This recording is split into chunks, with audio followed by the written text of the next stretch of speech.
Les quiero contar de la fuerte liquidación de sol que hay en las colecciones 2019 en ópticas Stella Hinchuk. Las marcas y los modelos de las colecciones de lentes de sol que están haciendo furor este verano 2019, hasta con descuentos de hasta 70%. Así como lo escuchan, descuentos de hasta 70%. Vengan, encuéntrense con el modelo que más les guste entre las variadas colecciones de las marcas más importantes. ¿Dónde? En cualquiera de los 7 locales de ópticas Stella Hinchuk, Montevideo y Punta del Este. La pregunta que le estamos haciendo a los televidentes de Esta Boca es Mía en el Facebook tiene que ver con el siguiente tema que presentamos a través de este tape.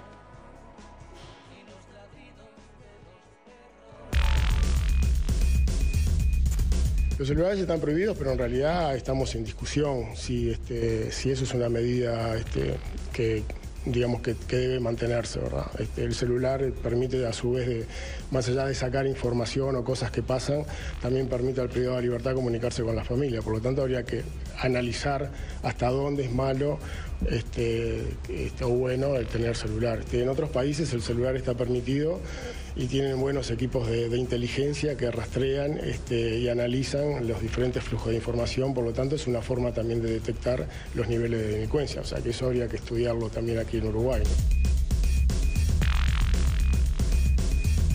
Bueno, justamente a quien ustedes veían es al director del Instituto Nacional de Rehabilitación, Alberto Gadea, que comunicó que se estaba evaluando por parte de las autoridades que los presos pudieran utilizar celulares que están prohibidos, pero bueno, se está en esa discusión si es una medida que se debe mantener, si se debe autorizar.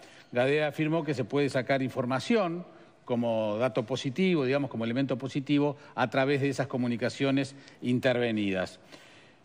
La pregunta que les hacemos a través de Facebook, y ya hay realmente una cantidad muy importante de respuestas, es si ustedes creen que permitir el uso de celulares mejoraría el control, digamos, por parte de las autoridades, conseguir información, etcétera, y fomentaría la rehabilitación de los privados de libertad. Ustedes responden a través de nuestro Facebook, pero ahora vamos a comenzar a debatir este asunto. Hemos invitado al abogado penalista Pablo Casás. Bienvenido, muchas gracias, Pablo. Y a Daniel Márquez, que es médico e integra la ONG Nada Crece en la Sombra, que hace un trabajo más que interesante allí en diferentes centros carcelarios. Bienvenido, un gusto recibirte. Bueno, tú que comenzamos contigo, que están cotidianamente trabajando con reclusos allí en las cárceles. ¿Cuál es tu primera impresión con respecto al tema del... Primero, la presencia hoy, que en teoría debería estar prohibida, de los celulares, y si te parece que es un tema a analizar su autorización? Bien, en primera instancia, los celulares son una realidad que ocurre todos los días. La presencia de los celulares existe y son utilizados por la gran mayoría de las personas privadas de libertad. Para nosotros es sumamente importante que ese elemento exista.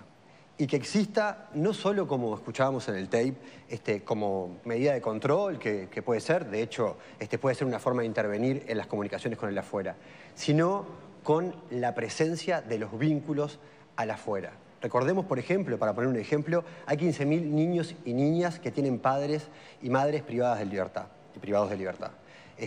La rehabilitación también va en ese sentido, en la permanencia de la existencia de los vínculos con el afuera. No existe rehabilitación posible si cortamos de raíz los vínculos de las personas. Eso también es salud. Mi especialidad justamente es la salud, y la salud, como sabrán, es multidimensional y tiene también estos aspectos. Que las personas sigan los contactos. Es muy difícil la rehabilitación si en estas condiciones, en las condiciones que algunas personas proponen de aislamiento total y violencia. Y el mal uso de esos teléfonos celulares, como hoy sabemos que sucede. De hecho, hace un par de meses en la cárcel de Las Rosas un recluso extorsionaba a gente que tenía 8 celulares en su poder. Está también la posibilidad, como decíamos, de que en vez de ser una herramienta, como se dice, para provocar el delito, sea una herramienta preventiva del delito. Doctor. Bueno, el tema es el siguiente. En el día de hoy, como bien dice Daniel, hay el 70-80% de la población carcelaria tiene celular. O sea, habilitar el uso del celular no cambia absolutamente nada, porque hoy los celulares existen. Existen celulares que son de alta gama, baja gama, lo que fuera, pero los celulares están y es una realidad. Hay que ponerse a pensar también otra cosa. Perfecto, habilitamos el uso de los celulares. Habilitamos el uso de celulares, controlamos el número, controlamos los números que salen. ¿Qué delincuente va a delinquir sabiendo que le dan un aparato y le dicen, mire que este celular usted lo puede tener y lo puede usar cuando ese aparato está intervenido?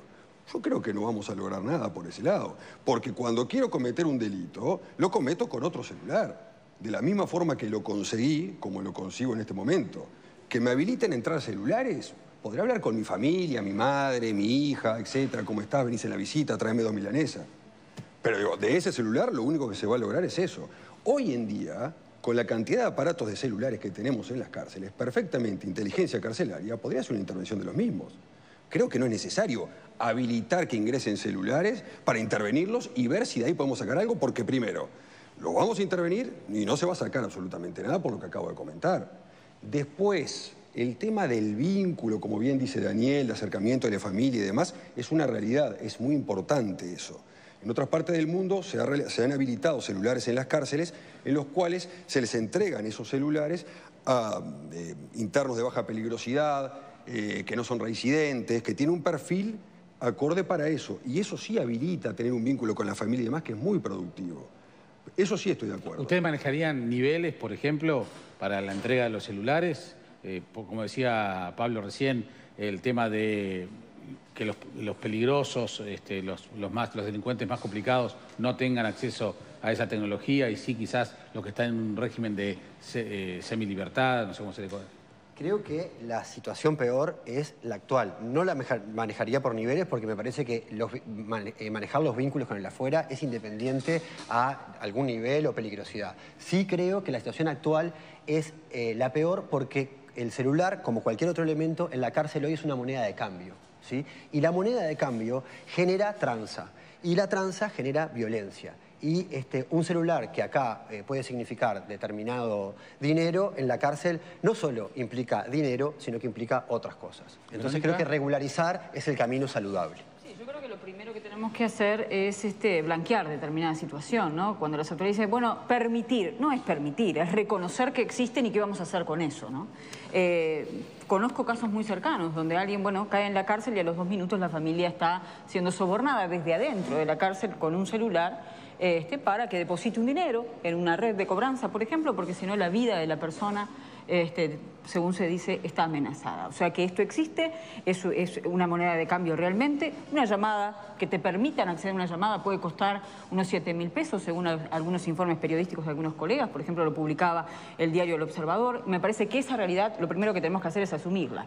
Y otra cosa que tenemos que hacer es definir qué modelo de cárcel queremos, porque estamos entre el celular sirve para delinquir o el celular sirve para habilitar vínculos con el afuera. ¿Realmente queremos que los presos tengan vínculos con el afuera? ¿Realmente creemos que ese es el modelo de rehabilitación? Yo creo que lo que vamos haciendo es emparchando, ¿no? Una rueda que está pinchada la vamos emparchando y vamos viendo, bueno, celular sí, celular no, en la medida que no pensemos en qué tipo de rehabilitación queremos, en que no encaremos el tema de las drogas, por ejemplo, también, porque se ha hablado drogas dentro de la cárcel, sí, drogas no, sería una explosión. Aquí se dijo, si no estuvieran las drogas dentro de la cárcel, habría una explosión del sistema carcelario.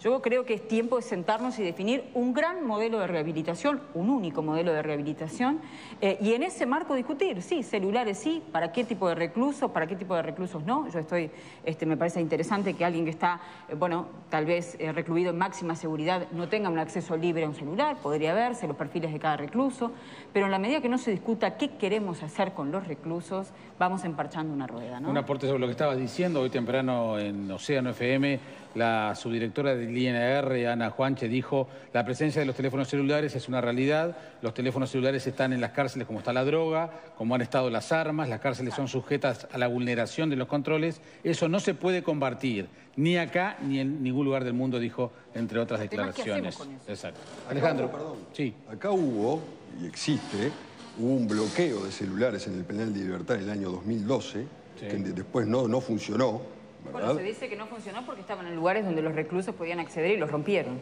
Eso. Y hay un decreto de agosto del año pasado que lo que hace es pedirle a las telefónicas que bloqueen toda una zona, algo que las telefónicas no pudieron aplicar porque estarían también damnificados los vecinos de los penales. Sí, Pero Libertad y hasta el director de la cárcel.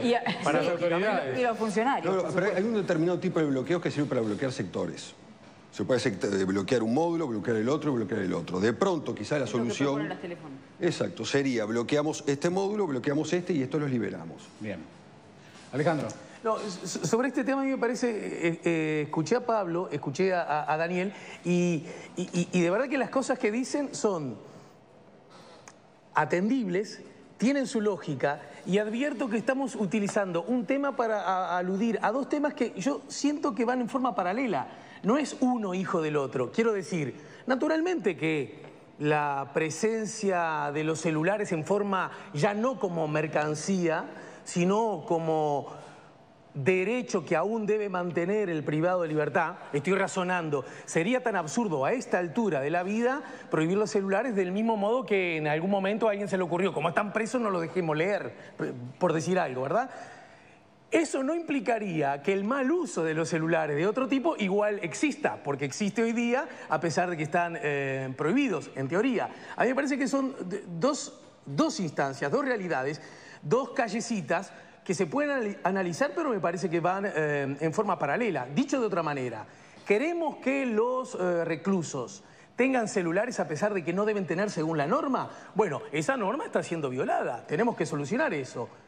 Aún así, podemos igual habilitar a que los reclusos tengan celulares, todos por igual, y que no forme parte de una también moneda de cambio que hace que aún dentro de las cárceles haya distintas castas que los más poderosos ejercen sobre los más débiles. Bueno, en fin, una especie de reproducción de la violencia fuera de la cárcel, también dentro, ¿no? Tú, Daniel, ¿cómo ves ese tema de los niveles de peligrosidad? Es un tema complejo. El asunto de los niveles de peligrosidad arranca desde el momento que ingresa el individuo a la cárcel. Entonces, porque en el sistema que tenemos hoy en día, si bien se ha mejorado y se ha mejorado mucho, cuando una persona ingresa no necesariamente ingresa al lugar acorde a la peligrosidad que tiene. Eso es una realidad. ¿Ah? Ahora, si nosotros no, si el Ministerio del Interior, en este caso, el Instituto Nacional de Rehabilitación, logra que se haga una separación de los individuos que entran y los más peligrosos verdaderamente estén en un lugar y ahí podamos bloquear el tema de los celulares, etcétera, etcétera, quizás sea el principio de una solución. Bien. ¿Tú crees que es posible lograr que no se delinca, que las líderes de las bandas no sigan siendo jefes de las bandas desde dentro, mandando y ordenando desde un celular en la cárcel? Yo creo que el asunto también, la problemática es aún mayor. Volviendo a la pregunta que le hacías al compañero anteriormente, las personas no son peligrosas y violentas 24 horas. Nosotros trabajamos en territorio y te puedo decir que he visto muestras de gratitud, afecto de las personas privadas de libertad, mucho más que mi trabajo como médico afuera, por ejemplo, en muchos casos. Entonces creo que esto de determinar que una persona es violenta 24 horas y que eso genere una prohibición o restricción que a los hechos no cambia nada. Y a los hechos no entiendo o no logro entender cuál es el delito que se estaría cometiendo utilizando un celular. Es una herramienta, pero como existen otras más que se pueden utilizar de diferentes formas. Esta herramienta sí está controlada y puede ser controlada. Entonces vuelvo a que no solo favorece el vínculo con el afuera, lo cual está muy bien, sino que puede ser una herramienta para controlar el delito. Claro. Las dinámicas de las cárceles también ocurren y son así de violentas, como la pregunta que vos hacías, porque cada vez el adentro se parece menos al afuera y tiene reglas y normas propias de un sistema violento que hace a las personas violentas. Entonces creo que esa es la línea que tenemos que romper y tenemos que trabajar. Además hay otra cosa, cuando hablamos de celular estamos hablando de muchas cosas. Estamos hablando de una línea telefónica para hablar con la familia. Y otra cosa también es darle una computadora con internet, con una cantidad de cosas. También, digamos, marco este matiz, porque una cosa es tener línea al teléfono y otra cosa es tener...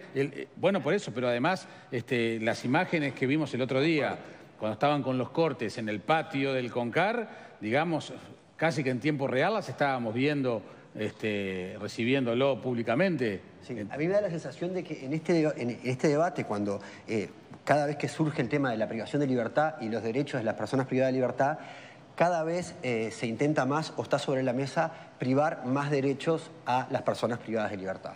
Entonces creo que tenemos que entender que, por ejemplo, hay derechos que son universales y que no tienen que ver con el delito y que por el hecho de estar privado de libertad las personas no están restringidas de eso. La respuesta que te va a dar mucha gente es, son gente que no se ocupó de los derechos cuando mató, cuando robó y todo eso. Y bueno, para eso también hay muchos argumentos para rebatir, ¿no? Me parece que si el método es el castigo permanente, tenemos que pensar que esa persona va a salir y tenemos la oportunidad de que ese espacio sea un espacio de rehabilitación y no de castigo permanente y de limitación de todos los otros derechos. La salud, no sé, la recreación. ¿Sabés que el argumento de mucha gente es que se pudran en la cárcel?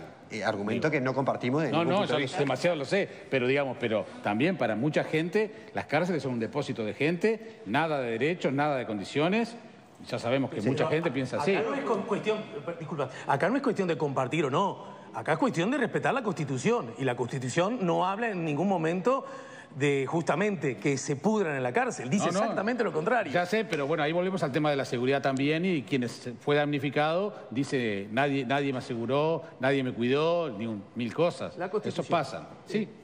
A veces la Constitución es media flexible en la interpretación de mucha gente. No debería ser. En estos temas no. En estos temas no. Graciano. Yo confieso que hay momentos en que no logro entender la lógica de ciertos razonamientos y de ciertos planteos. Cuando se escuchó decir, y acá se repitió, y le dijeron a autoridades, bueno, los celulares son una realidad, la droga es una realidad, reconozcamos. También los cortes carcelarios son una realidad. También las armas son una realidad. Entonces, ¿por qué razón un elemento que las leyes y los reglamentos no permiten, lo vamos a naturalizar porque total ya están, y otro no? ¿Cuál es? O sea, hay un quiebre en el razonamiento. El corte carcelario no es una herramienta, Graciano. Es una realidad. No, el argumento es... Perdón. Estamos hablando de cuestiones ilegales. O sea, acá el razonamiento es, hay cuestiones, objetos ilegales, que la droga, los celulares y las cortes. Entonces, el argumento para tomar con tranquilidad, con naturalidad, en todo el mundo hay el celular, tiene derecho a hablar con el nene, con la señora, yo qué sé qué, total. Y bueno, el mismo razonamiento, exactamente el mismo, ya que se trata también de un objeto ilegal, debería aplicarse. Es decir, es tan absurdo... Perdón, Verónica, yo te escuché con mucha atención. Yo te escuché con mucha atención y simplemente quiero expresar mi perplejidad ante un razonamiento tan ridículo como el hecho de pretender naturalizar algo ilegal simplemente porque existe. El otro día el doctor Ojeda y el licenciado Parrado, que estuvieron aquí y fueron citados por Verónica muy bien, los dos dijeron al unísono, si no existieran las drogas en las cárceles se explotarían. El mismo razonamiento cabría con los celulares.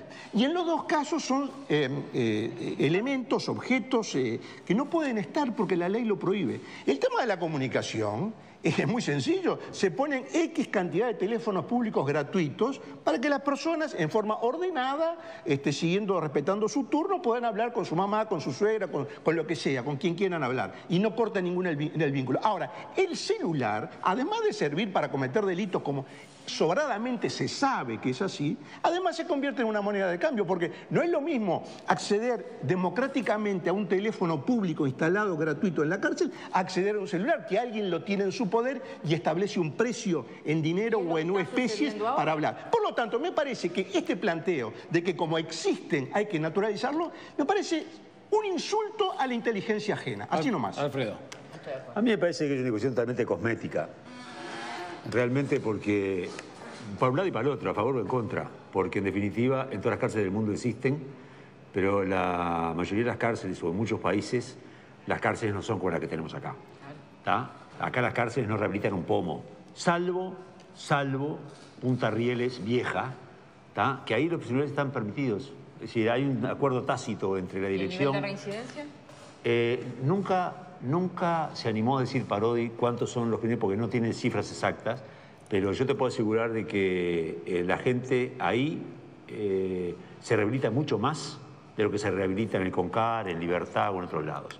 ¿Tá? Cifras exactas no te las dice la propia autoridad porque dice no se anima a decirlo, pero vos ves el tema. Entonces, a mí me parece que hay un tema de cosmética con respecto a decir celulares sí, celulares no. Acá lo que hay que hablar del tema de fondo es qué tipo de cárceles tenemos, qué tipo de cambios hay que hacer en las cárceles, porque lo que estamos fomentando son gente más violenta, es decir, que entran por un delito y salen profesionales en otra cosa, son víctimas ellos mismos de otros presos. Hay corrupción policial, porque si se supone que hay celulares que entran, por algún lado entran. Sí, hay guardias carcelarios que son corruptos, si no, ¿cómo entran? Vamos a entenderlo. Entonces me parece que... Bueno, por supuesto, también, la droga, por supuesto. Entonces, a mí me parece que lo que en el fondo que hay que discutir no es si celulares sí, celulares no. Hay que debatir es qué tipo de cárcel, qué tipo de rehabilitación vamos a lograr, porque si no, saben que salen 6.000 presos, tengo entendido, ustedes capaz de saber mejor que yo, por año salen, son liberados. Son esa gente que sale de esa situación que capaz que tuvo o no tuvo celular, pero rehabilitación la mayoría no tuvo ninguna, o muy poca. Y los estamos viendo afuera hoy justamente delinquiendo nuevamente. Entonces, como sociedad, discutir si celulares sí, celulares no, cuando hay gente hacinada, 10, 12, 14 tipos en una celda que es tan chiquita como este mostrador, me parece que es absolutamente ridículo discutir el tema celulares sí o celulares no. Márquez. Concuerdo plenamente con el planteo. A nosotros nos encanta este debate, de hecho trabajamos todos los días en esto. Yo creo que acá la visión es menos escritorio y más territorio. Muchas de las visiones vienen desde el escritorio y no del día a día con las personas privadas de libertad. Hay un ejemplo que creo que es fundamental, que es una de las principales problemáticas que tienen las personas privadas de libertad es la desafiliación social, ¿sí? Creo que en eso todos podemos compartir. Una herramienta que sirve para mantener el contacto y que puede ser controlado, creo que puede ser fundamental. No podemos perder el eje de que el objetivo es mantener la afiliación social. Y el debate de fondo es la cárcel que tenemos y la cárcel que queremos. Y para ese debate estamos más que dispuestos para venir a debatir, porque trabajamos todos los días en esto y tenemos un equipo de compañeros desde múltiples ópticas y múltiples puntos de vista para trabajar al respecto, y múltiples saberes. ¿Qué decir el razonamiento de Graciano de las armas, de los cortes? Y bueno, básicamente me parece que es una comparación... pero digamos, la presencia de... Y bueno, sí. Asustaban, ¿no? Sí, la presencia existe. El asunto que una es una herramienta y otra claramente es un arma. Pero las dos cosas son ilegales. No podemos pensar que una es un arma y la otra es un arma también, porque por definición... ¿No es posible controlar la presencia de esas armas? Y bueno, lo que pasa es que me parece que en un sistema, como te decía... Apelo a tu experiencia, justamente. Sí, claro. Como te decía, creo que en un sistema violento donde hay violencia, las personas buscan la forma de defenderse ante el ataque de otro o bandas, etcétera. Bueno, recién lo decíamos con otro tema, ¿no? Sí, claro. Es que la única forma de... No extraña, creo que no nos debe extrañar eso. Creo que mientras el sistema no sea violento, las personas no van a ser violentas, ¿sí? Y está demostrado que cuanto más actividades socioeducativas, más contacto o inserción social se tenga, las personas van a salir mejor, ¿sí? Con más calidad de vida, con más salud. No podemos equiparar de que la privación de libertad tiene que tener consigo la vulneración de derechos humanos. Eso es algo que la sociedad naturaliza y eso está mal. Eso no es lo que debemos tener como norte. Yo lo que dice Daniel estoy de acuerdo. Hay un claro ejemplo. Acá tenemos aproximadamente, capaz que Daniel lo sabe mejor, un 60% de población carcelaria que es reincidente. Eso es una realidad que rompe los ojos, por lo cual las políticas que tenemos hoy de rehabilitación no han fallado. O son escasas, en fin. Yo particularmente, todos los clientes que he tenido y los que tengo, que son varios, a los que se le ha dado la posibilidad de redención de pena por trabajo y estudio, ¿verdad? Y han redimido pena y después de un tiempo prolongado han estudiado, algunos han terminado educación secundaria, hay contados con los dedos, pero alguno que he tenido también que ha hecho educación terciaria, que se le ha inculcado el tema del trabajo y el estudio, no han reincidido, que es el 10%. ¿Pero por qué?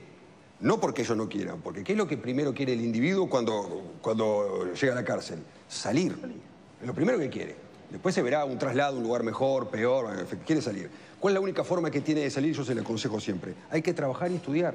Porque tenemos el instituto, la libertad anticipada, con el viejo código, bueno, en fin, pero eso hay que cumplir 2/3 de la pena, es otra historia. La única forma que tiene de salir antes está en él, y es trabajar y estudiar. Y cuando empiezan a trabajar y estudiar, no lo hacen porque les interesa trabajar o tener un peculio o estudiar porque quieren terminar el liceo. Les interesa hacer eso porque están redimiendo pena. Claro. Pero cuando comienzan con eso, Claro. Cuando comienzan con eso, después de 3 meses, 4 meses, 5 meses, ven que cobran un peculio, que ayudan a la familia con las cosas que le trae, con que empiezan a estudiar alguna materia del liceo, que aprenden algo y les interesa, les cambia la cabeza totalmente. Y ya piensan de una forma muy diferente a la que pensaron cuando ingresaron. Creo que un ejemplo básico de nuestro trabajo, nosotros realizamos actividades socioeducativas. En este tiempo, cuando las personas comparten con nosotros esas actividades socioeducativas, claramente se ve la diferencia. ¿Cuánto hace que están trabajando ustedes? Bueno, hace varios años en diferentes cárceles. La organización surgió en el contexto del plebiscito no a la baja y desde ahí comenzamos a trabajar en las cárceles. Es objetivable. Las personas cuando empiezan a trabajar o a participar en las actividades socioeducativas están, y te lo digo desde el punto de vista médico, mucho más saludables posterior a la intervención. Saludables porque la otra alternativa que tienen es estar encerrados, sin luz, compartiendo la celda entre 8, y ahí no hay mente ni cuerpo que banque. Entonces, cuanto más actividades socioeducativas, más salud. Estamos hablando aquí de salud también. Bien. ¿Verónica? Comparto plenamente lo dicho y creo que nosotros que trabajamos en la comunicación no podemos equiparar, y discrepo radicalmente con Graciano, una herramienta como es el celular con un arma como es un corte carcelario. No podemos ponerlo en un pie de igualdad. Aquí no se debate sobre legalizar un corte carcelario porque es general en la cárcel, todos sabemos que eso es así y también queremos que no sea así, pero no se puede equiparar y decir que es un insulto a la inteligencia ese argumento. Pero ¿cuál es el insulto? Estamos hablando de cosas muy diferentes. Verónica, el insulto a la inteligencia... Yo entendí tu argumento, pero creo que es equivocado y que no se puede equiparar. El insulto a la inteligencia es decir que como una cosa es ilegal pero existe, hay que legalizarla. Y yo ponía el ejemplo de otras cosas que son tan ilegales sin entrar a calificarlas.